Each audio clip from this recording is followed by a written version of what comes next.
हरे कृष्णा। तो इस प्रकार से जो है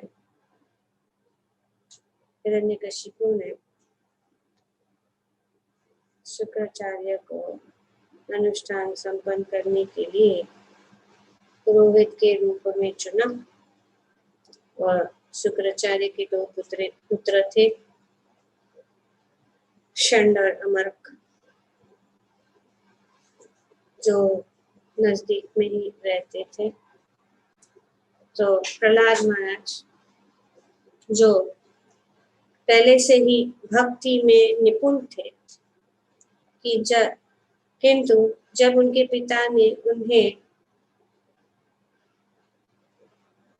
पढ़ाने के लिए शुक्राचार्य के दोनों पुत्रों के पास भेजा तो उन दोनों ने उन्हें तथा अन्य असुर पुत्रों को अपनी पाठशाला में भर्ती कर ली। तो इस प्रकार से जो है प्रहलाद महाराज ये शुक्राचार्य के पुत्रों के पाठशाला में पढ़ने लगे। प्रहलाद अध्यापकों के द्वारा पढ़ाए गए राजनीति तथा अर्थशास्त्र के पाठों को सुनते और सुनाते अवश्य थे, किंतु वे यह समझते थे कि राजनीति में किसी को मित्र माना जाता है और किसी को शत्रु, अतएव यह विषय उन्हें पसंद न था। तो जिस प्रकार भगवान जो है किसी को मित्र और किसी को शत्रु नहीं मानते हैं, इसी प्रकार से भक्त भी जो है किसी को शत्रु और किसी को मित्र नहीं मानते। और ये जो पाठ पढ़ाया जा रहा था उनको पाठशाला में, उनको बिल्कुल पसंद नहीं था, क्योंकि ये द्वंद्व से भरा हुआ था और वे नहीं पसंद करते थे। फिर भी वे वहाँ पे, क्योंकि उनके पिता ने उनको वहाँ पढ़ाने के लिए भेजा था, वहाँ पढ़ रहे थे। श्री नारद मुनि कहते हैं कि हे राजा युधिष्ठिर, एक बार असुरराज हिरण्यकशिपु ने अपने पुत्र प्रहलाद को अपनी गोद में लेकर बड़े ही दुलार से पूछा। जैसे कि अक्सर ये स्वाभाविक है कि छोटा बच्चा जब स्कूल में जाता है, नया स्कूल में भर्ती होता है, तो माता पिता हमेशा उनको पूछते हैं, बेटा आपने स्कूल में क्या पढ़ा, बोलो तो ABCD जो भी है बोलता है, या कोई जो है कविता या कोई गीत बच्चों को जो सिखाया जाता है, तो माता पिता को बहुत खुशी होती है। इसी प्रकार से यहाँ पे जो हिरण्यकशिपु थे, उन्होंने अपने पुत्र प्रहलाद को गोद में बिठाया और पूछा कि हे पुत्र, मुझे यह बतलाओ कि तुमने अपने अध्यापकों से जितने विषय पढ़े हैं उनमें से सर्वश्रेष्ठ कौन सा है। तो प्रहलाद महाराज ने उत्तर दिया कि हे असुर श्रेष्ठ दैत्यराज, जहां तक मैंने अपने गुरु से सीखा है, ऐसा कोई व्यक्ति जिसने क्षणिक देह तथा क्षणिक गृहस्थ जीवन स्वीकार किया है, वह निश्चय ही चिंताग्रस्त रहता है। तभी इतना बड़ा हाई फिलॉसफी वो जो है अभी ही बता रहे हिरण्यकशिपु को कि जहां तक मैंने अपने गुरु से सीखा है, ऐसा कोई व्यक्ति जिसके क्षणिक देह तथा क्षणिक गृहस्थ जीवन स्वीकार किया है, वह निश्चित ही चिंता ग्रस्त रहता है। क्यों? क्योंकि वह ऐसा अंधे कुएं में गिर जाता है जहां जल नहीं है।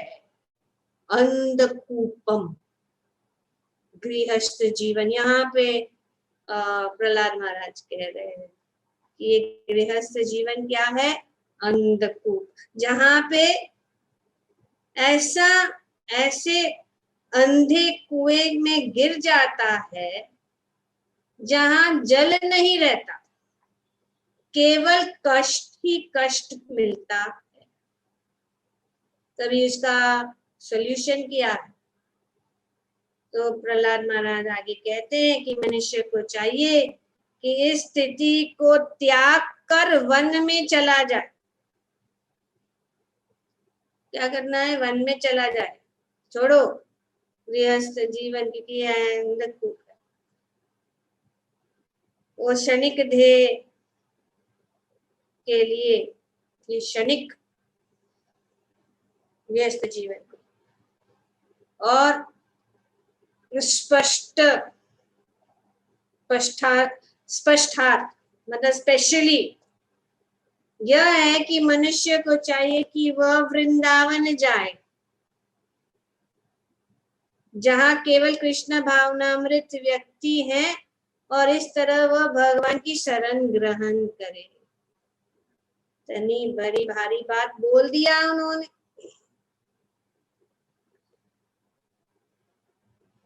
श्री नारद जी कहते हैं कि जब प्रहलाद महाराज ने भक्तिमय आत्म साक्षात्कार के विषय में बतलाया, तो इस तरह अपने पिता के शत्रु पक्ष के प्रति अपनी स्वामी भक्ति दिखाई, तो असुरराज हिरण्यकशिपु ने प्रहलाद की बातें सुनकर हंसते हुए कहा। अभी ऐसा हुआ कि वो सोच रहा है, वो ये तो बच्चा है, अभी उसके ये जो हमारे शत्रु हैं, ये भक्तगण या विष्णु के जो भक्त है, उन्होंने उसको ये पाठ पढ़ाया, ये तो बच्चा है, तो वो हंस पड़े। और वो सोचते हैं कि ये तो मेरा बालक जो है वो इनोसेंट है, वो उसको नहीं, लेकिन वो हंसते हुए कहे कि शत्रु की वाणी द्वारा बाल बुद्धि इसी तरह बिगाड़ी जाती है। तो ये उनका बिगाड़ा गया बुद्धि है, वो स्वयं नहीं बोल रहा है, उसको पाठ पढ़ाया गया है, इसके लिए वो सोचता है कि ये जो वो बात बता रहा है वो जरूर हमारे शत्रु कोई वैष्णव जो है, विष्णु के भक्त ने उनको सिखाया है। इसलिए हिरण्यकशिपु ने अपने सहायकों को आदेश दिया है, असुरों, इस बालक के गुरुकुल में जहां पर यह शिक्षा पाता है उसकी सुरक्षा का पूरा ध्यान रखो।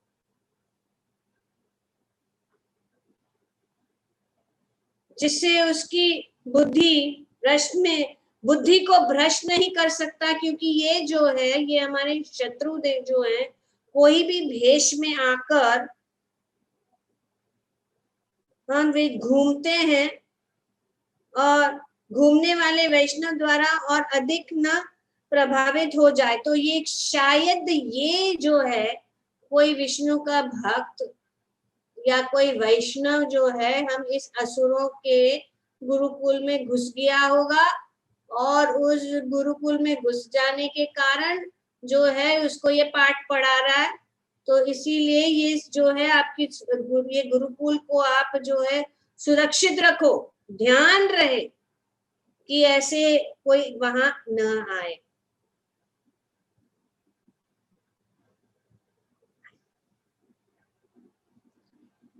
जब हिरण्यकशिपु ने नौकर बालक प्रहलाद को गुरुकुल वापस ले आए, तो ये हिरण्यकशिपु के नौकर बालक प्रहलाद को गुरुकुल वापस ले आए, तो असुरों के पुरोहित षंड और ने उसे शांत किया और वो जो है वो जानना चाहते कि अभी इसने कहाँ से ये पाठ पढ़ा। हमने तो अरे ये पाठ तो हम तो कभी पढ़ा ही नहीं है। एक गृहस्थ जीवन अंधकूप है और फिर उसको छोड़ना चाहिए, वन में जाना चाहिए और फिर वहाँ और सबसे श्रेष्ठ जगह है वृंदावन में जाके वास करना चाहिए, कृष्ण भावनामृत में अपने मन को लगाना चाहिए। तो यहाँ पे वो सोचने लगे कि ये तो हमने नहीं पढ़ाया। तो उन्होंने बहुत ही शांति से स्नेह भरे शब्दों से उनसे इस प्रकार पूछा। अभी क्या है कि क्या बोलेंगे, थोड़ा उनको उनसे निकालना है कि इन्होंने कहाँ से ये सब पढ़ा। हमारे तो पाठशाला में ये सब पढ़ाई नहीं किया जाता। यहाँ पे सिर्फ मारो काटो लूटो ये सब पढ़ाया जाता। हे पुत्र प्रहलाद, तुम्हारा क्षेम तथा कल्याण हो। तुम झूठ मत बोलना, सच सच बताओ तुमने ये उपदेश कहाँ से सीखे, तुम्हारी बुद्धि इस तरह कैसे बिगड़ गई है। तो ये जो है ये पूछ रहे हैं ये कहाँ से सीखा। हे कुल श्रेष्ठ, तुम्हारी बुद्धि का यह विकार अपने आप आया है या शत्रुओं द्वारा लाया गया है। शत्रु कौन है? विष्णु के भक्त या वैष्णव। तो ये वैष्णव जो है ऐसे करते, सब बालकों का जो है बुद्धि को फिरा देते हैं भगवान की ओर। तो क्या तुम्हें किसने सिखाया ये बताओ। हम सब तुम्हारे अध्यापक हैं और इसके विषय में जानने की इच्छुक है। हमसे सच सच कहो, सच सच बताओ। प्रहलाद महाराज ने कहा, मैं उन भगवान को सादर नमस्कार करता हूँ जिनकी माया ने मनुष्य की बुद्धि को चकमा देकर मेरे मित्र तथा मेरे शत्रु में अंतर उत्पन्न किया है। निस्संदेह मुझको अब इसका वास्तविक अनुभव हो रहा है, यद्यपि मैंने पहले इसके विषय में प्रामाणिक स्तोत्रों से सुन रखा है। तो उन्होंने कहा कि मैंने पहले से ही सुन रखा है और ये से मैं और मेरा ये सब, और ये मेरा शत्रु है या मेरा मित्र है, ये सब जो है मैंने कभी नहीं सुना। ये तो सब भगवान की माया है। आगे कहते हैं कि जब भगवान किसी जीव से उसकी भक्ति के कारण प्रसन्न हो जाता है तो वह पंडित बन जाता है और वह शत्रु मित्र तथा अपने में कोई भेद नहीं मानता। तो भगवान की कृपा जब किसी के ऊपर हो जाती है, और भगवान किसी भक्त के या किसी जीव के भक्ति से प्रसन्न हो जाते हैं तो पंडित बन जाता। पंडित कौन है? वो समदर्शी है। भगवान समदर्शी है। अभी ये विषय यही है। विषय क्या है कि भगवान कैसे पक्षपात करते, पर भगवान पक्षपात नहीं करते। और भगवान के लिए कोई मित्र और कोई शत्रु नहीं है। इसी प्रकार जब कोई भगवान का भक्त बन जाता है तो कोई उसका शत्रु नहीं होता, कोई उसका मित्र नहीं है। सब जो है समान है। पंडित बन जाता, मित्र तथा अपने में कोई भेद नहीं मानता। जब वह बुद्धिमानी से सोचता है कि हम सभी ईश्वर के नित्य दास है। बहुत सुंदर एक्चुअली ये सबसे उच्च कोटि का ज्ञान जो है, ध्यान रहे कि प्रहलाद महाराज महाजन है, उनके द्वारा ज्ञान दिया हुआ ज्ञान सबसे उत्तम ज्ञान है। और अभी यहाँ पे हालांकि वे अपने पाठकों को ये बता रहे हैं, लेकिन वे कह रहे हैं कि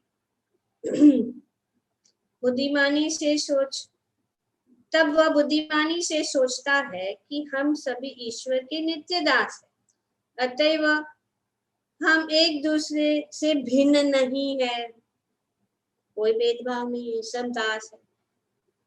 तो इसीलिए जब हम देखते हैं कि भगवान के भक्त जब एक दूसरों से मिलते हैं तो उनका भाव यही नहीं है, वो नहीं सोचता कि मैं स्वामी हूँ, ये भक्त है या ये मेरा दास है, सब दास, दासानु दासानु दास।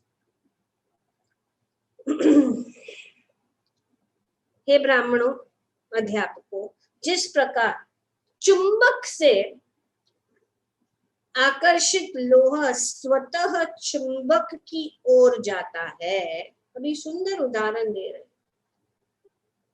कि चुंबक की ओर जाता है, कि चुंबक से आकर्षित लोहा स्वतः चुंबक की ओर जाता है, उसी प्रकार भगवान विष्णु की इच्छा से बदली हुई मेरी चेतना उस चक्रपाणी चक्रधारी की ओर आकर्षित होती है। इस प्रकार मुझे कोई भी स्वतंत्रता नहीं है। तो मैं यहाँ पे प्रहलाद महाराज उदाहरण देंगे, हर एक श्लोक पे प्रभुपाद जी ने बहुत सुंदर तात्पर्य भी दिए हैं, लेकिन हम जो है ये सिर्फ रन थ्रू कर रहे हैं ताकि हमारे मन में ये हम जान लें कि इस पूरे अध्याय में कौन सी बातें बताई गई है। नहीं तो ये बहुत ऊंचे सिद्धांत है। तो अब इस प्रकार से जो है प्रहलाद महाराज ने उत्तर दिया। श्री नारद मुनि ने आगे कहा, शुक्राचार्य के पुत्र, अभी ये जो है जब उन्होंने सुना, ये शुक्राचार्यों के दोनों पुत्रों ने जब ये सुना तो उनको बहुत क्रोध आया और उन्होंने प्रहलाद महाराज की भर्त्सना करने के लिए इस प्रकार बोले।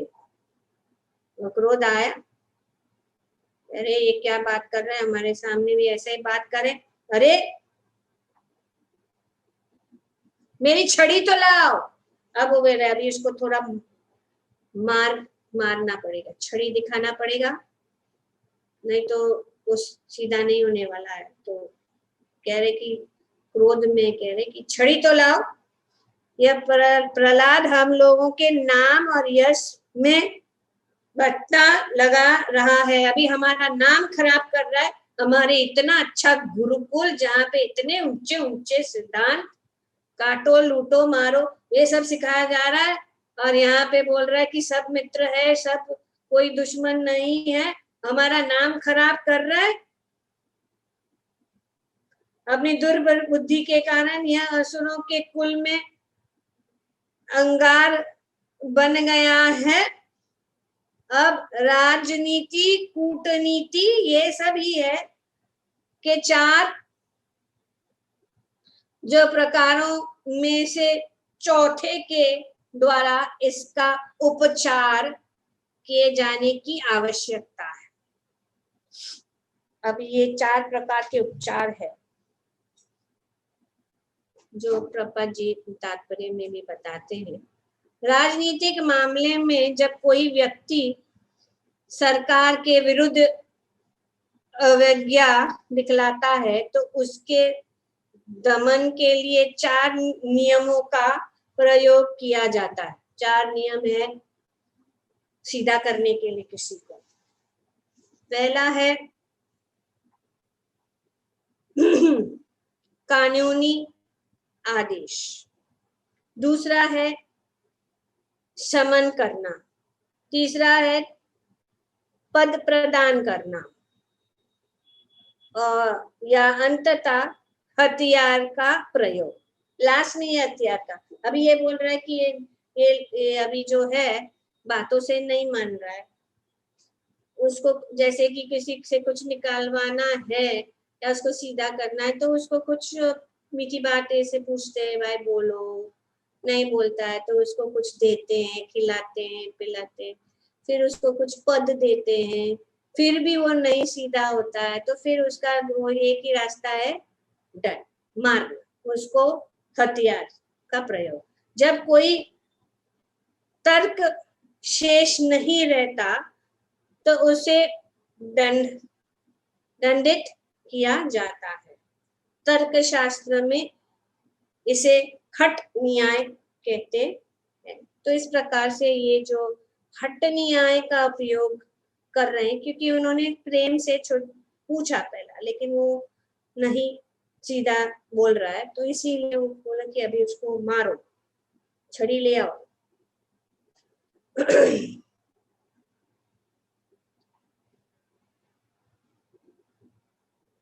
प्रहलाद महाराज के शिक्षक शन तथा अमर्क ने अपने शिष्य को तरह तरह से डराया, धमकाया और उसे धर्म, अर्थ तथा काम के मार्गों के विषय में पढ़ाना प्रारंभ कर दिया।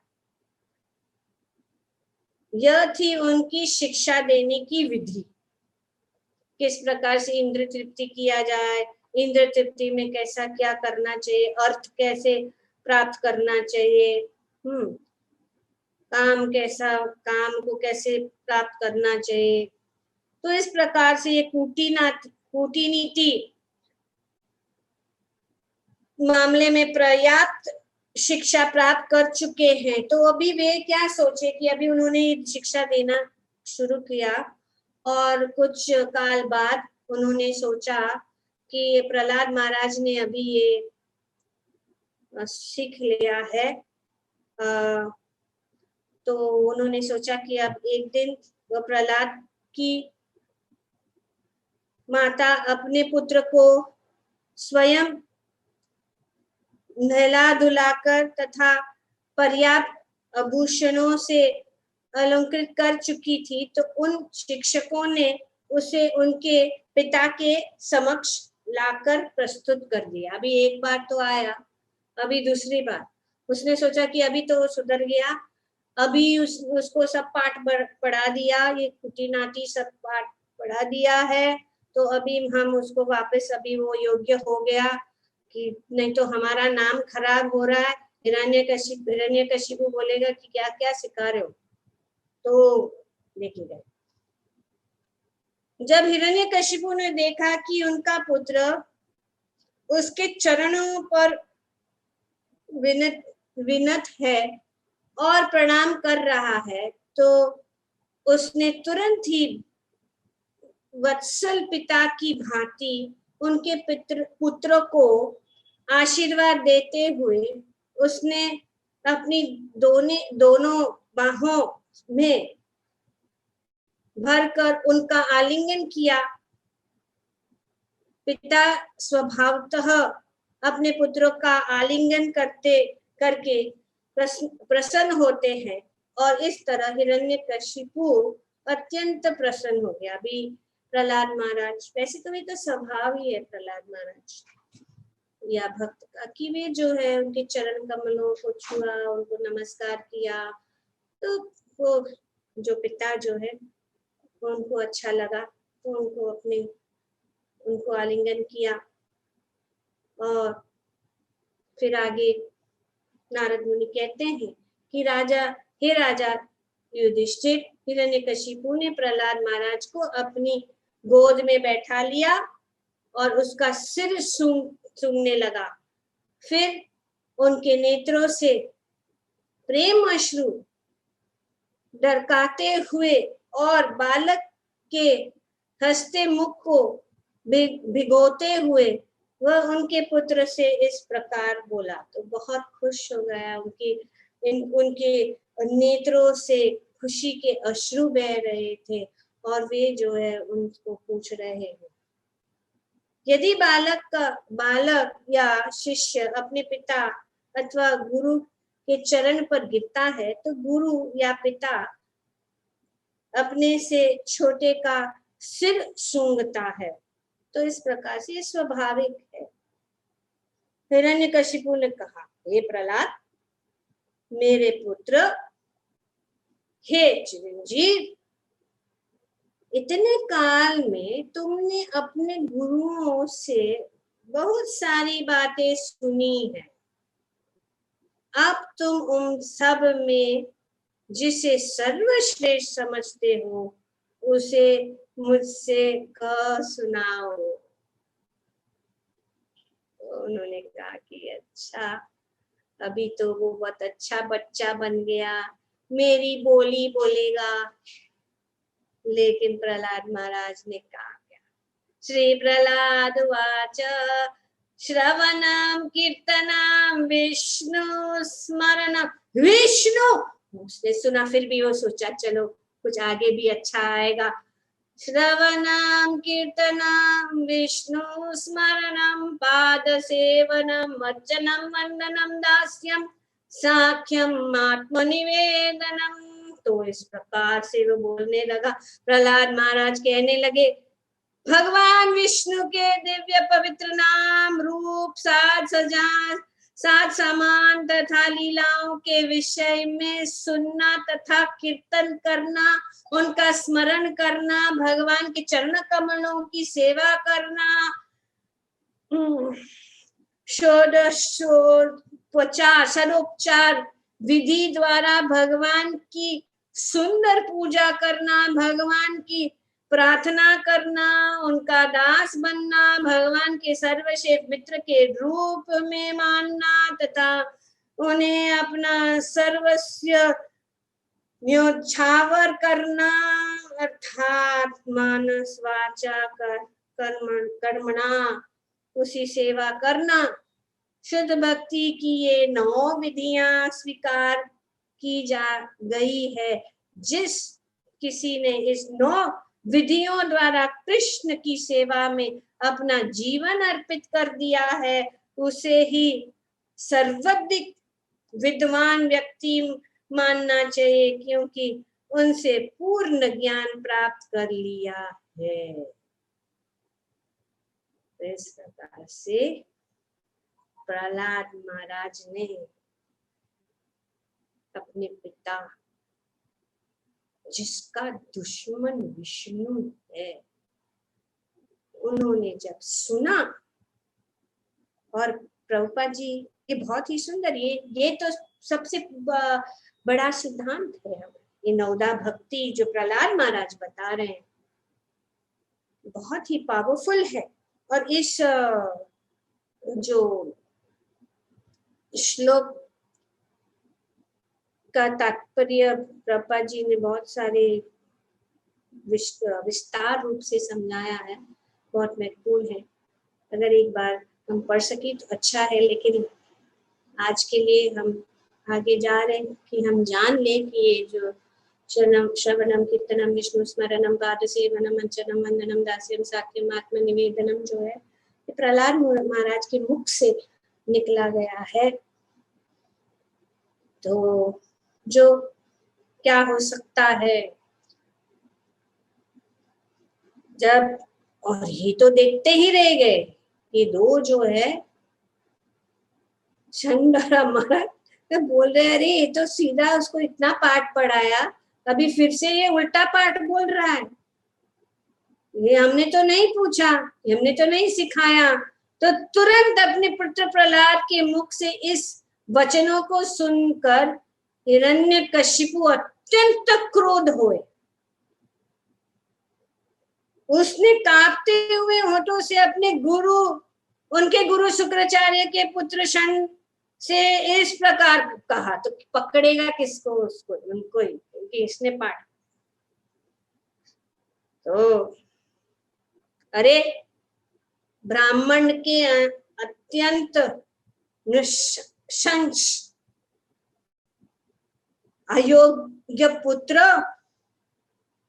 तुमने मेरे आदेश की अवज्ञा की है और मेरे शत्रु पक्ष की शरण ले ली है। ये अभी तुम लोग भी मेरे शत्रु के पक्ष को शरण ले लिए और इस ऐसा पाठ पढ़ाया। और अभी वे क्या है, हमेशा पिता या माता अपने पुत्र का वो दोष नहीं देखते, कभी नहीं। वो जैसे भी ना असुर भी, जैसे यहाँ हिरण्यकशिपु नहीं देखते, ये तो बाजू वाला या पड़ोसी या इसने या फलाने ढिकने इसने उसको बिगाड़ा है, पर मेरा बेटा बेचारा। तो ये यहाँ पे तुमने इस बेचारे बालक को भक्ति का पाठ पढ़ाते हो। हाँ, भक्ति का पाठ पढ़ाते हो और शत्रु का पक्ष के विषय में बताते हो। ये क्या बकवास है? हमें क्या बकवास सिखा है स्कूल में? तो इस प्रकार से वे बोले। तो हिरण्यकशिपु के गुरु शुक्राचार्य के पुत्रों ने कहा, हे इंद्र के शत्रु, अभी उनको थोड़ा बोलना पड़ेगा। तो बोले, हे इंद्र के शत्रु, हे राजन, आपके प्रहलाद पुत्र ने जो भी कहा है वह न तो मेरे द्वारा पढ़ाया गया है न किसी अन्य के द्वारा। हम लोग ने नहीं पढ़ाया, ये जो बोल रहा है श्रवणम कीर्तनम आदि, उसमें यह भक्ति स्वयं विकसित हुई है। अतएव आप अपना क्रोध त्याग दो, हमसे तुम क्रोध मत करो। उसने स्वतः सीखा है। हमारा स्कूल में ये सब नहीं सिखाया जाता है, भक्ति नहीं सिखाई जाती है, अभक्ति। बस यही, किसकी भक्ति? हिरण्यकशिपु की भक्ति, यही सिखाई जाती है, बाकी कुछ नहीं। हम लोग नहीं। इंद्र के शत्रु, बस शत्रुता कैसी करनी है इंद्र से, शत्रुता कैसी करनी है विष्णु से, यही पाठ पढ़ाया जाता है यहाँ पे, और कुछ नहीं पढ़ाया जाता। तो अतएव आप अपना क्रोध त्याग दे और व्यर्थ ही हमें दोषी न ठहराए।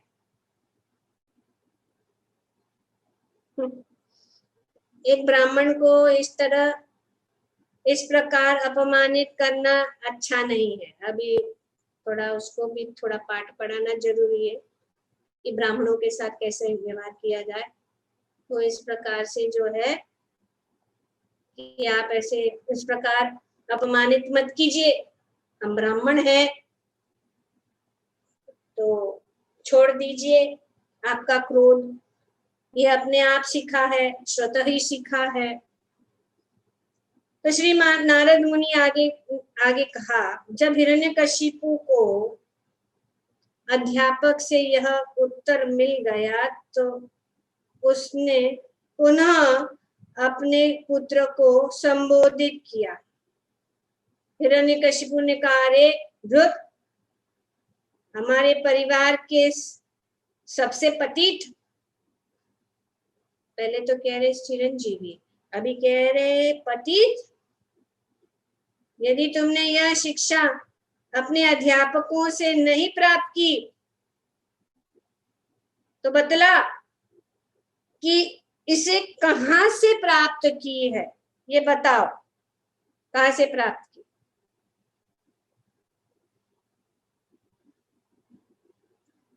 प्रहलाद महाराज को,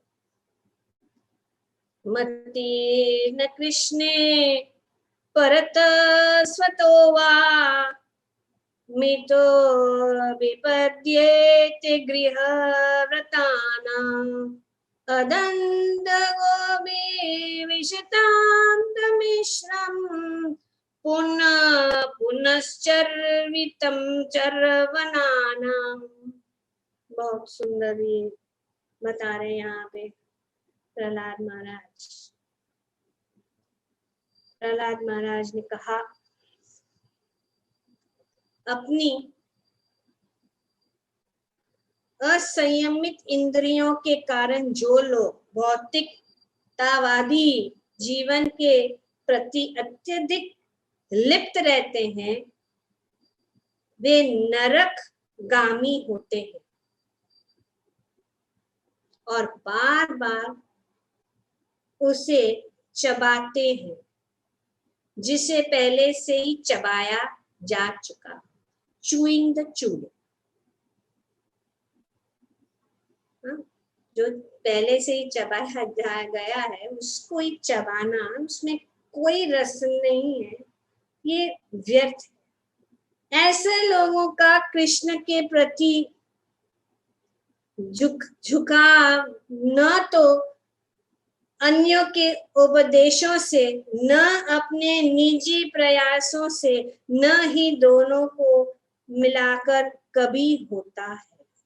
तो ये जो है नहीं हो सकता, क्योंकि जो भौतिकवादी लोग हैं वे इसी में से ही चीज में पड़े, पुनः पुनः चर्वित चर्व नाना। जो लोग भौतिक जीवन के भोग की भावना द्वारा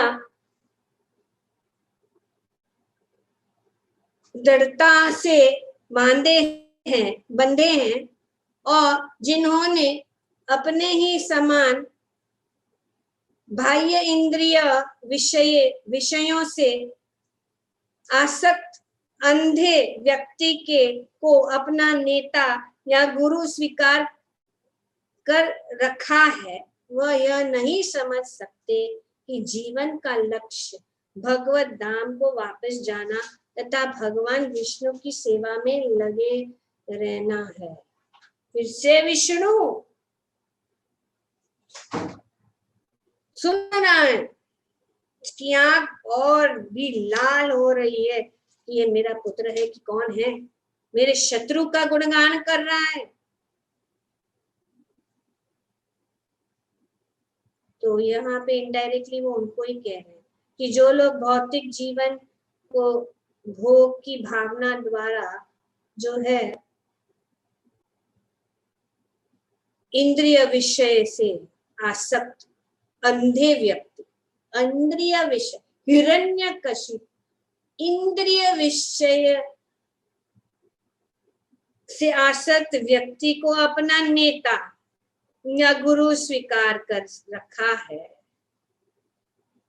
वे नहीं समझ सकता है कि जीवन का लक्ष्य भगवत धाम को वापस जाना तथा भगवान विष्णु की सेवा में लगे रहना। जिस प्रकार अंधे व्यक्ति द्वारा ले जाया गया दूसरा अंधा व्यक्ति सही मार्ग भूल सकता है और गड्ढे में गिर सकता है, तो अंधा व्यक्ति अगर अंधे व्यक्ति को नेता बनाए या अंधा व्यक्ति को गुरु बनाए तो वो निश्चित है कि वो अंधे को, एक अंधा व्यक्ति या दूसरे अंधे को, तो वो क्या करेगा, वो गड्ढे में गिर सकता। इस प्रकार भौतिकता से आसक्त व्यक्ति अपने ही जैसे किसी दूसरे व्यक्ति द्वारा मार्ग दिखलाए जाने पर सकाम कर्म की रस्सियों द्वारा बांधे रहते हैं, जो अत्यंत मजबूत धागों से बनी होती है, और ऐसे लोग तीनों प्रकार के कष्ट सहते हुए भी पुनः पुनः भौतिक जीवन प्राप्त करते रहते हैं। तो यहाँ पे बहुत ऊंची बात बता रहे हैं, किसको, अपने पिता हिरण्यकशिपु को, ये जो है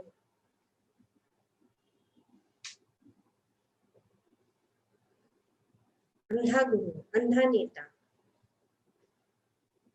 वो क्या कर, वो किसी को जो है उसी ओर ले सकता है। आदिकाल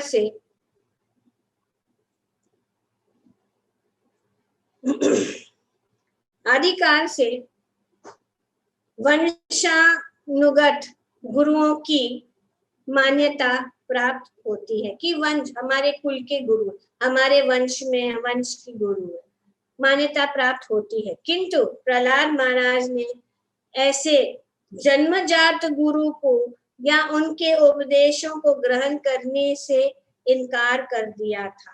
वास्तविक गुरु श्रोत्रिय होता है और जो परंपरा से पूर्ण ज्ञान सुनता है या प्राप्त किया होता है। अतएव प्रहलाद महाराज ने जन्मजात गुरु को मान्यता नहीं दी। ऐसे गुरु वैष्णव में तनिक, विष्णु में तनिक भी रुचि नहीं दिखाते, निसंदेह वे भौतिक सफलता के इच्छुक रहते हैं। तो ऐसे अंधे गुरु जो अपने शिष्य को भी अंधकार में डालता है, भगवान की ओर नहीं ले जाता है, उनका एक ही उद्देश्य है कि भौतिक सफलता की इच्छा, हमको कुछ मिले, हमारा जेब भर जाए, हम भी खुश, शिष्य भी खुश, सब खुश। तो ये जो है यहाँ पे प्रहलाद महाराज कहते हैं कि ऐसे अंधे लोगों को जो खुद ही अंधे हैं और दूसरे अंधे लोगों के पीछे चलता है, वो जरूर जो है खड्डे में गिरे। नेशामतिस्तावत् उरुक्रमगृहिणीं स्पृशति नाथापगमो यदर्थः महीयसां पादरजो अभीक्षकम् निष्किञ्चनानां न विनीतयावत्।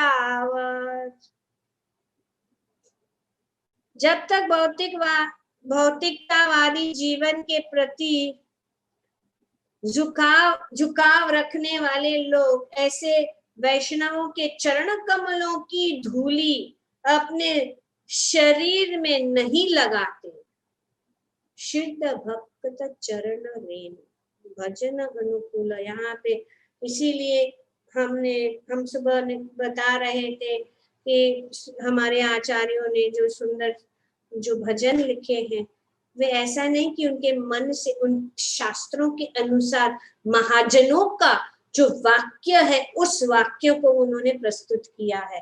जब तक भौतिकवादी जीवन के प्रति झुकाव रखने वाले लोग ऐसे वैष्णवों के चरण कमलों की धूली अपने शरीर में नहीं लगाते, जो भौतिक कल्मश से पूर्णतया मुक्त है, तब तक वे भगवान के चरण कमलों के प्रति आसक्त नहीं हो सकते, जिनका यशोगान उनके अपने असामान्य कार्यकलापों के लिए किया जाता है। तो ये सुंदर बात बताई है कि किस प्रकार से कोई भौतिकतावादी व्यक्ति भी एक शुद्ध भक्त के चरण या वैष्णवों के चरणों की धूल अपने मस्तक पर नहीं, तब तक वो नहीं समझ सकता, भगवान के प्रति आसक्त नहीं हो सकता। केवल कृष्ण भावना भावित बनकर एवं इस प्रकार से भगवान के चरण कमलों की शरण ग्रहण करके ही मनुष्य भौतिक कल्मश से मुक्त हो सकता है। तो इसीलिए कृष्ण भावना भावित बनकर ही जो है व्यक्ति कोई मनुष्य भौतिक कल्मश से मुक्त हो सकता है। कृष्ण भावना भावित होने से अनर्थ अपगम क्या होता है? अनर्थ अपगम होता है, अर्थात सभी अनर्थों या उन दुख में दशाओं को लोभ होता है, जिन्हें हमने व्यर्थ ही अंगीकार कर रखा है। तो ये सब जो है अनर्थ जो है बिना फिजूल के हमने उसको रखा है, वो सब जो है नष्ट। कोई ये पूछ सकता है कि अत्यधिक शिक्षित लोग कृष्ण भावनामृत को क्यों स्वीकार नहीं करते।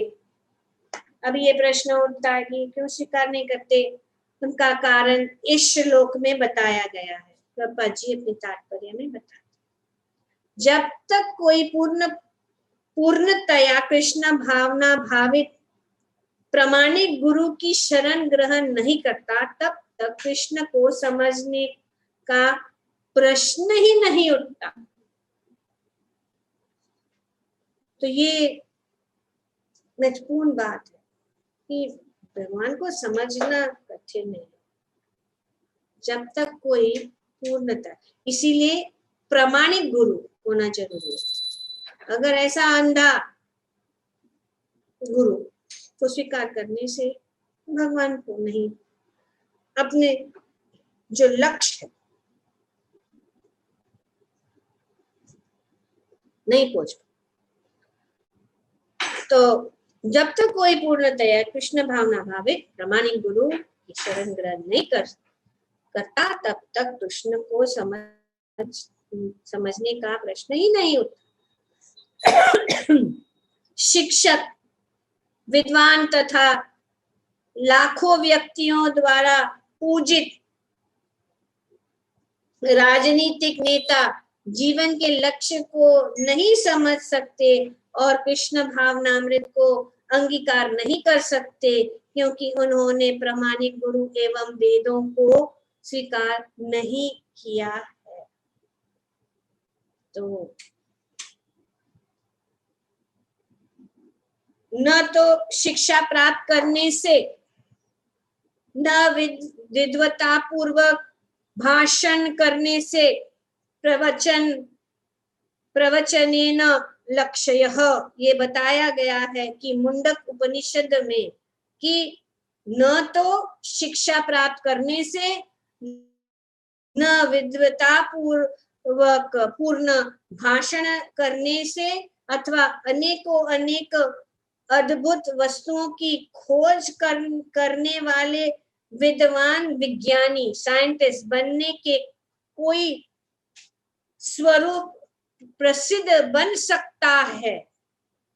कोई कृष्ण को तब तक नहीं समझ सकता जब तक उस पर भगवान की कृपा न हो। चाहे कितना भी बड़ा व्यक्ति न बने, कितना भी बड़ा प्रवचन क्यों न करे, और कितना भी बड़ा नेता न बने, लेकिन जब तक भगवान की कृपा न हो, वो जो है भगवान को नहीं समझ।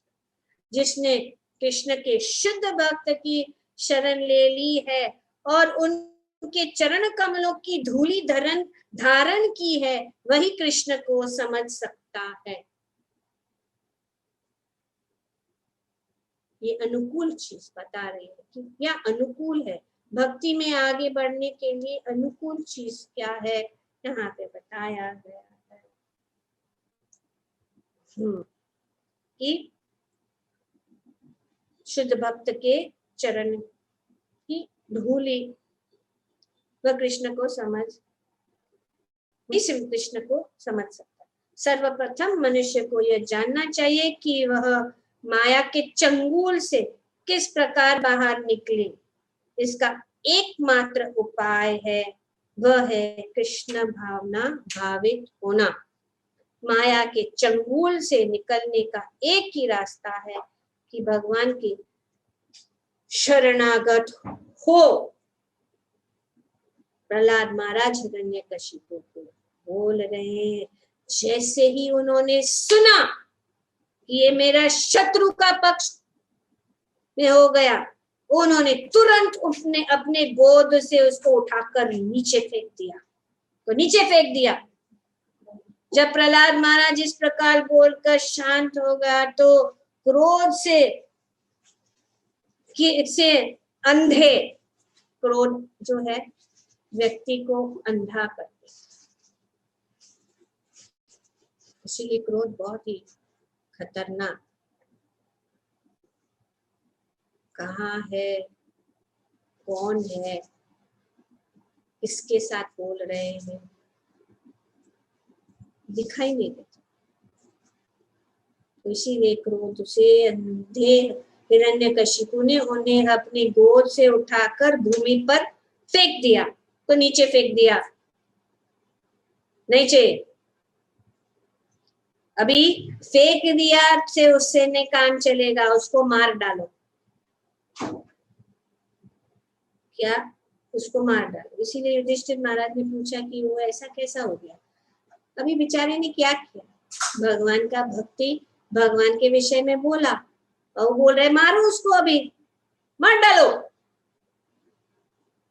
अत्यंत तथा पिघले ताम्र जैसे लाल लाल आंखें किए हिरण्यकशिपु ने अपने नौकरों से कहा, अरे असुरों, इस बालक को मेरी आंखों से दूर कर दो। नहीं चाहिए मेरे सामने से, इसको लेके जाओ, नहीं चाहिए मुझे। ये वध करने योग्य है, इसे जितनी जल्दी हो सके मार डाल, किल हिम। फाइनल डिसीजन, मार डाल। अब ना, अब क्या है, अब प्रहलाद तो था भी नहीं, तो बोल रहा है, क्या बोल रहा है, ये बालक प्रहलाद मेरे भाई को मारने वाला है। अब ये प्रहलाद ने मेरे भाई को, प्रहलाद ने मेरे भाई को मरवाया, क्योंकि इसने एक तुच्छ नौकर की भक्ति, मेरी शत्रु भगवान विष्णु की सेवा में संलग्न रहने के लिए अपने परिवार को छोड़ दिया है। आजकल भी ऐसे ही देखते हैं, कभी कभी भक्त, कोई परिवार में भक्त बन जाता है तो सब परिवार के लोग सोचते, अरे इसने तो हमको छोड़ दिया, भगवान के पीछे भाग गया, हमने उनको इतना स्नेह दिया, उतना प्रेम दिया, तो छोड़ दिया। तो क्योंकि इसने एक तुच्छ नौकर की भांति, अब ये तुच्छ नौकर किसका? विष्णु का। और कौन? विष्णु मेरा शत्रु की सेवा में संलग्न रहने के लिए अपने परिवार को छोड़ दिया है। इसीलिए आप लोग जो है उसको शीघ्र ही मार डालो, उसके साथ लेके जाओ उसको, जो कुछ भी करना है करो। जिस प्रकार जो है उसको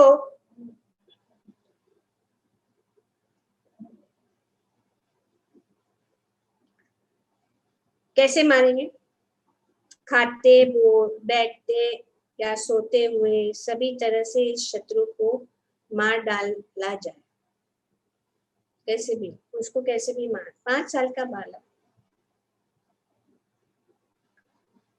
इस प्रकार हिरण्यकशिपु ने सारे नौकर राक्षस गण प्रहलाद महाराज के शरीर के नम्र भागों पर अपना त्रिशूल से वार करने लगे।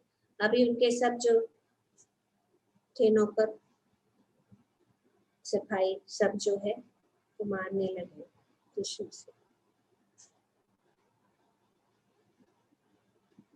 उनके टुकड़े टुकड़े कर दो। वे बोलने लगे एक दूसरों को, अभी ये जो है हमको मिल गया परमिशन उसको मारने का के लिए, अभी उसका टुकड़े टुकड़े कर दो, उसे छेड़ डालो। इस तरह चिल्लाकर प्रहलाद महाराज पर, जो शांत भाव से भगवान का ध्यान करते हुए आसीन थे, प्रहार करने लगे। भगवान प्रहलाद महाराज शांत, वो कुछ भी करने दो। वे उनको मारने के लिए इस प्रकार से जोर जोर से, और इतने सॉलिड ये राक्षस सब गण जो है वे इस प्रकार से उनके मारने के लिए।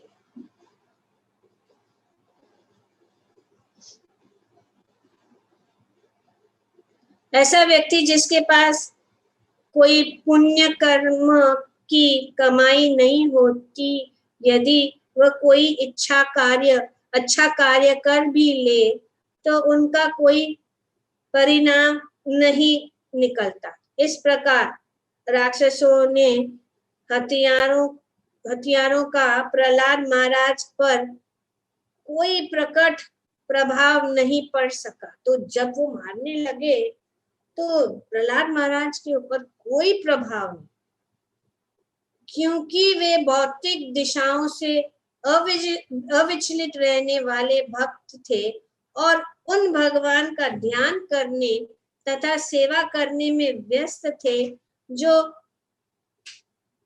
अनीश्वर थे, जिन्हें भौतिक इंद्रियों द्वारा अनुभव नहीं किया जा सकता और जो संपूर्ण ब्रह्मांड के आत्मा है। तो भगवान के स्मरण, उनको पता है भगवान की रक्षा, भगवान के शरणागत होने के कारण ये जो है उनका कुछ भी बिगाड़ नहीं सके। प्रहलाद महाराज भगवान के विचार में निरंतर पूर्णतया मग्न रहते थे, जैसे कि कहा गया है, गोविंद परिरंबितः। प्रहलाद महाराज सदैव ध्यान में लीन रहते थे, अतएव उनकी रक्षा गोविंद करते थे। तो जो भगवान के ध्यान में पूर्णतया लीन रहता है, यहाँ पे ये उदाहरण है किस प्रकार से जो है भगवान गोविंद जो है उनकी रक्षा करते। जिस प्रकार एक छोटा सा शिशु अपने पिता या माता की गोद में पूर्णतया सुरक्षित रहता है, वैसे ही भक्त समस्त परिस्थितियों में परमेश्वर द्वारा सुरक्षित होता है।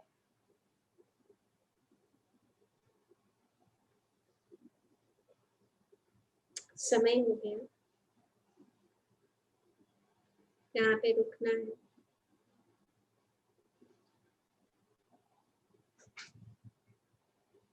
थोड़ा और भी है, क्या करना? Mataji, we can finish the chapter. Okay. What was this?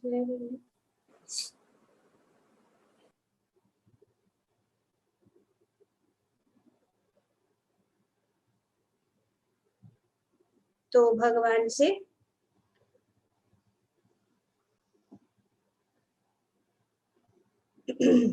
जिस प्रकार एक माता पिता के संरक्षण में रहने से बच्चा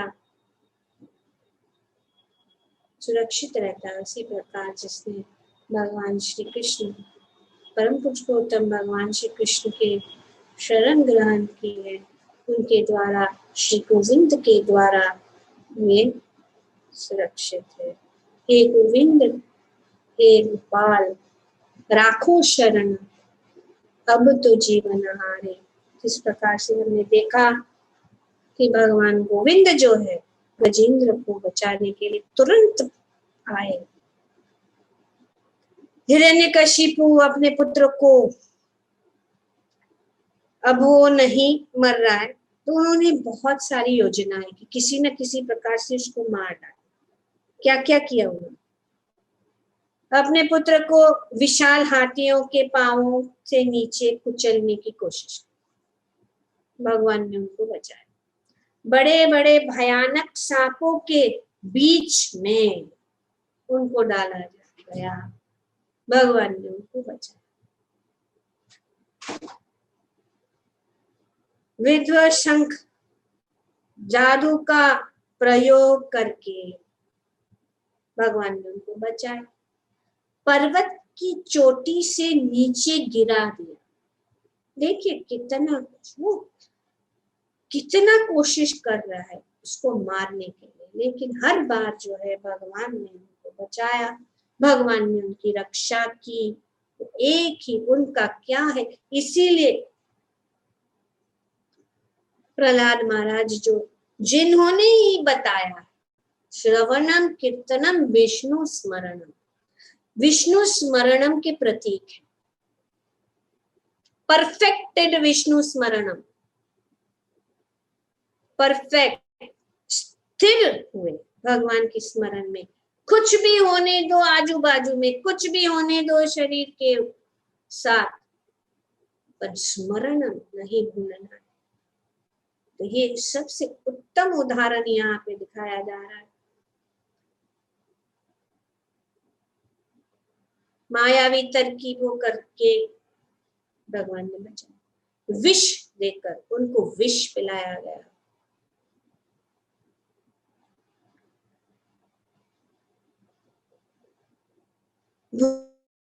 भूखे रखकर,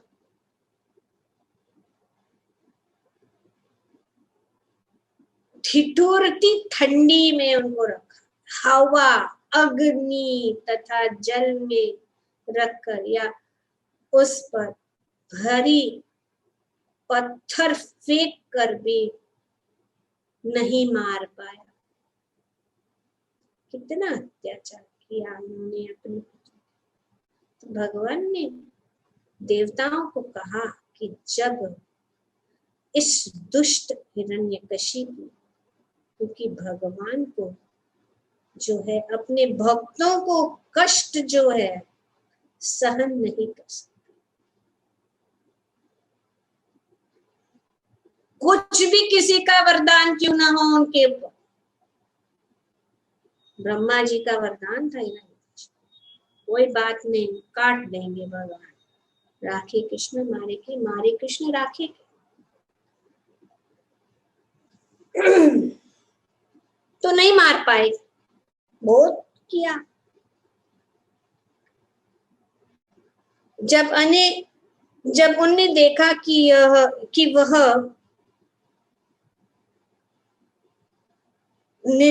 निर्दोष प्रहलाद को किसी तरह हानि नहीं पहुंचा पाया, तो वो अत्यंत चिंता में पड़ गया कि आगे क्या किया जाए। अभी इतना सब क्या अभी रहा ही क्या।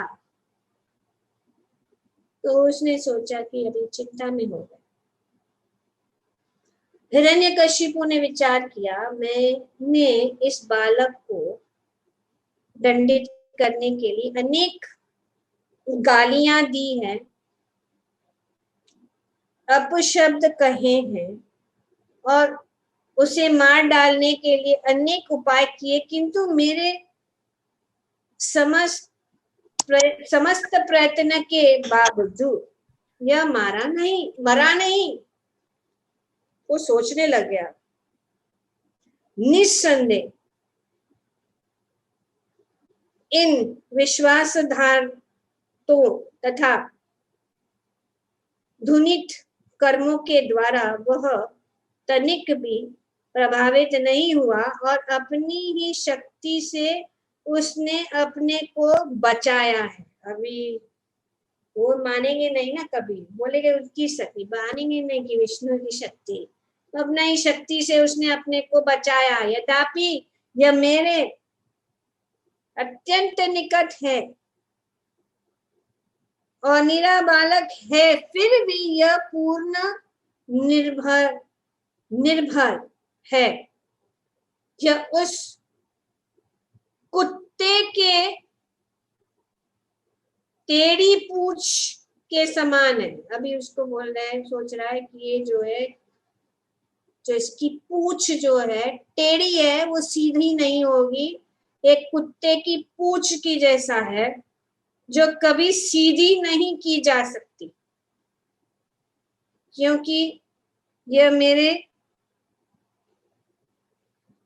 दुर्व्यवहार तथा अपने स्वामी भगवान विष्णु से अपने संबंध को कभी भी नहीं भूलता है। अभी उसकी पूंछ टेढ़ी की टेढ़ी है, वो टेढ़ी ही रहेगी। वो अपने विष्णु की भक्ति नहीं छोड़ेगा। ये टेढ़ा है तो इसके लिए वो सोचने लगा इस प्रकार से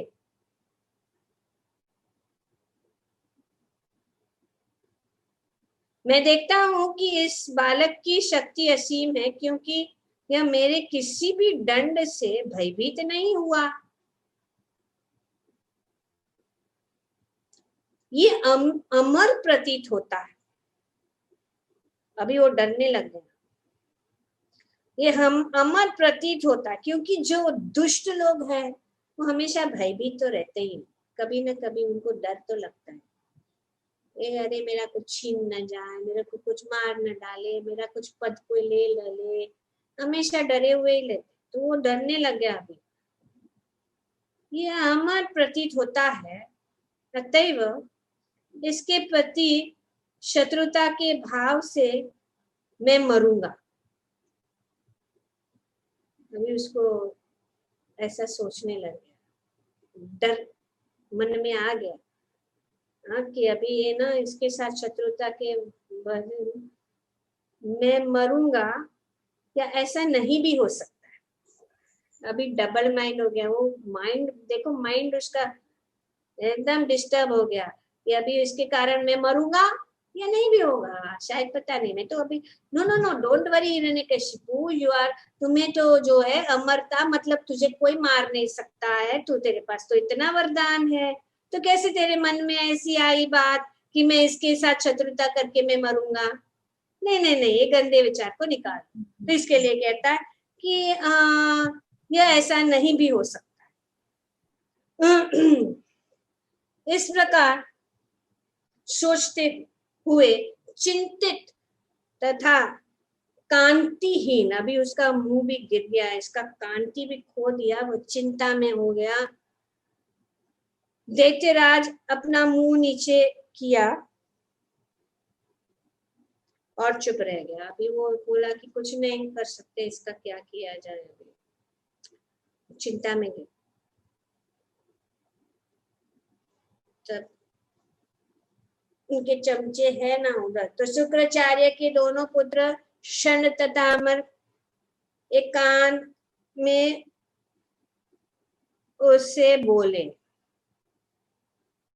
हे स्वामी, हम जानते हैं कि यदि आप अपनी भौहों को दिला भी दे तो विविध लोगों के नायक अत्यंत भयभीत हो उठते। अभी ये अभी डिप्रेशन में चला गया, उसको वापस उसका खून या उसको प्रोत्साहन कर रहे कि अरे आप तो यहाँ पर आपने अपने भ्रिकुटी ऐसे ऊपर तो सब पूरा सबको डरा सकते हैं, आप क्या इतना डर रहे?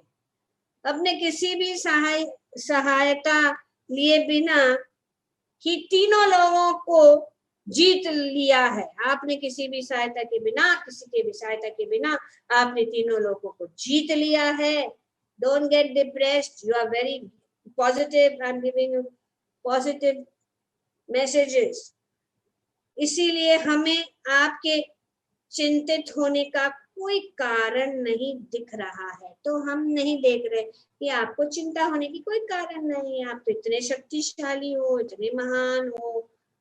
जहां तक प्रहलाद का प्रश्न है, वह एक बालक मात्र है और वह चिंता का कारण नहीं बन सकता। तो don't get scared of this boy, डरो मत, चिंता मत करो, ये तो बालक है। आपने तो बड़े बड़े तीनों लोगों के ऊपर आपने विजय की है, सब जो है देवता आपके चरण में खड़े हैं, इस बालक से आप क्या डर रहे? मत डरो। अंततः उसके गुणों या अवगुणों का कोई महत्व नहीं है, छोड़ो, ये इसका गुण जब भी है। हमारे गुरु शुक्राचार्य की लौट आने तक इस बालक को वरुण की रस्सी, वरुण पाश, वरुण की रस्सी से बांध दो, जिससे वह डर कर भाग न जाए। तो उन्होंने आइडिया दिया, हर हाल में जब वह कुछ बड़ा हो जाएगा और हमारे उपदेश को आत्मसात कर चुकेगा, यह हमारे गुरु की सेवा कर लेगा, तो इसकी बुद्धि बदल जाएगी। इस प्रकार चिंता की कोई बात नहीं है। अभी हमारे गुरु तो बहुत शक्तिशाली है, शुक्राचार्य है, तो उसकी बुद्धि बदल जाएगी, अभी तो जाने दो। तत्पश्चात संत तथा मर्क ने अत्यंत नम्र एवं विनीत प्रहलाद महाराज को क्रमशः तथा निरंतर धर्म अर्थ तथा काम के विषय में पढ़ाना शुरू किया। तो फिर वापस वो बोले हम लेके जा रहे हैं, हम अपने आश्रम में रहेंगे, हमारे गुरु आएंगे, तब गुरु की बात सुनकर तब तक वो हमारे पास रहेगा, हम उनको शिक्षण वापस देते हैं। संत तथा मर्क नामक शिक्षकों ने प्रहलाद महाराज को धर्म अर्थ तथा काम इन तीनों प्रकार के भौतिक विकास के बारे में शिक्षा दी, किंतु प्रहलाद महाराज इन उपदेशों से के ऊपर थे, अतएव उन्होंने इन्हें पसंद नहीं किया, क्योंकि ऐसे उपदेश संसारी मामले को द्वैत का आधारित होते हैं, जो मनुष्य को भौतिकतावादी जीवन शैली में फंसा लेता है, जिससे जन्म मृत्यु तथा जरा तथा व्याधि प्रमुख है। पूरा संसार भौतिकतावादी जीवन शैली में रुचि रखता है। निसंदेह तीनों संसार के 99.9% लोग मोक्ष या आध्यात्मिक शिक्षा में कोई रुचि नहीं लेते हैं। 99.9, अभी इतने परसेंटेज लोग हैं, फिर भी कौन रुचि ले रहे हैं? अभी एक गिन चुन के इस कथा, श्री कृष्ण कथा को सुनने के लिए 30, 40, 50, ये तो कुछ भी नहीं। क्या परसेंटेज है? Not even 1%। यहाँ पे बोला 90, इसके लिए बोला जा रहा है कि 99.9% लोग जो इसमें रुचि नहीं लेते हैं।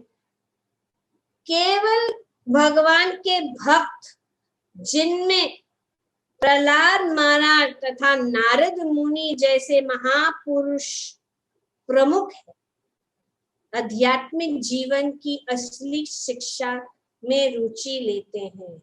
कोई व्यक्ति भौतिक पद पर रहते हुए धर्म के नियमों को नहीं समझ सकता। जब तक हम भौतिक पद पर है, भौतिक हमारा जो है मन है, भौतिकतावादी मन है, वो जो है धर्म के नियमों को नहीं समझ सकता।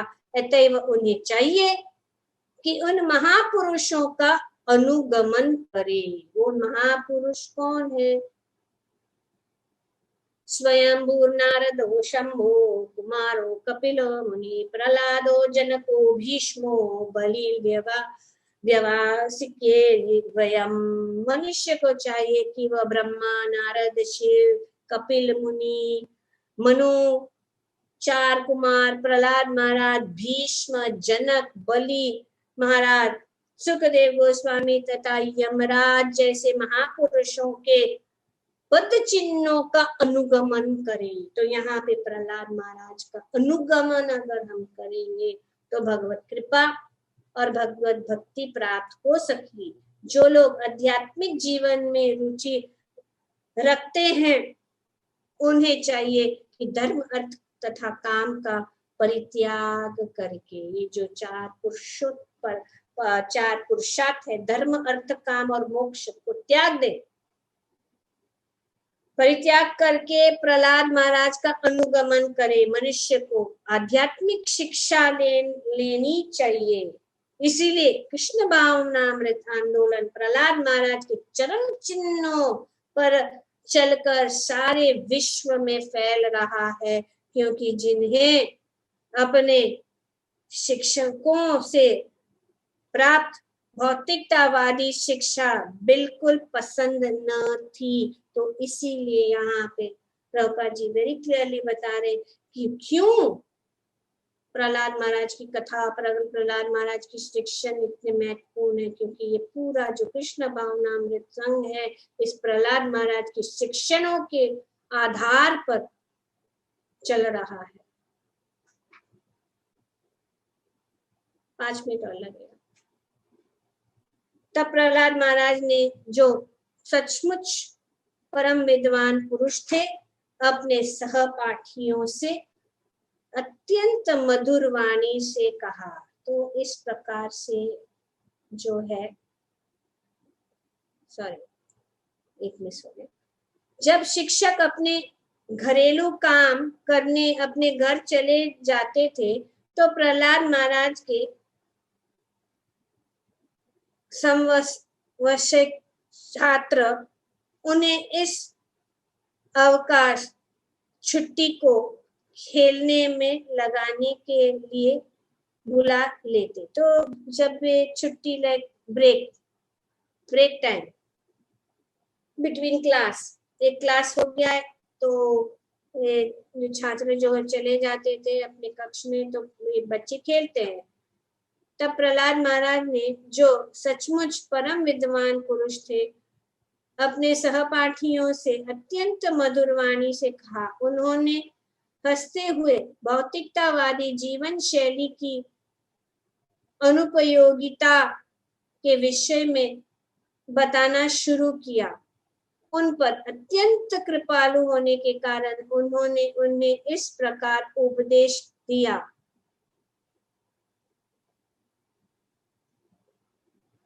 हे राजा युधिष्ठिर,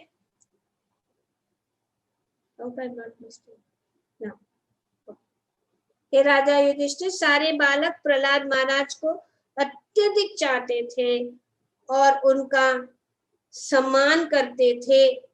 अपनी अल्प आयु के कारण वे अपने शिक्षकों के उपदेशों एवं कार्यों से जितना दूषित नहीं हुए थे, जबकि उनके शिक्षक निंदा, द्वेष तथा शारीरिक सुविधाओं के प्रति आसक्त थे। इस तरह सारे बालक अपने अपने खिलौने छोड़कर प्रहलाद महाराज की बात सुनने के लिए उनके चारों ओर बैठ गए। तो बालक छोटे थे और यहाँ पे जो पढ़ाया जा रहा था इन शिक्षकों द्वारा, उनके मन में अभी वो प्रभाव नहीं आया था क्योंकि वे अभी छोटे। तो वे खिलौने से खेल रहे थे, उन्होंने अपने खिलौनों को छोड़ दिया और प्रहलाद महाराज जो बात बता रहे वे उनको सुनने के लिए उनके चारों ओर बैठ गए। उनके हृदय तथा नेत्र उन पर टिके थे और वे उन्होंने उत्साहपूर्वक देख रहे थे। तो बालक बैठे हैं, प्रहलाद महाराज बीच में बैठे हैं, सब बालक उनको उनके आसपास बैठकर उनके नेत्र उनके ऊपर टिके हैं और देख रहे हैं। प्रहलाद महाराज यद्यपि असुर कुल में पैदा हुए थे किंतु महान भक्त थे और वे असुरों की कल्याण कामना करते थे।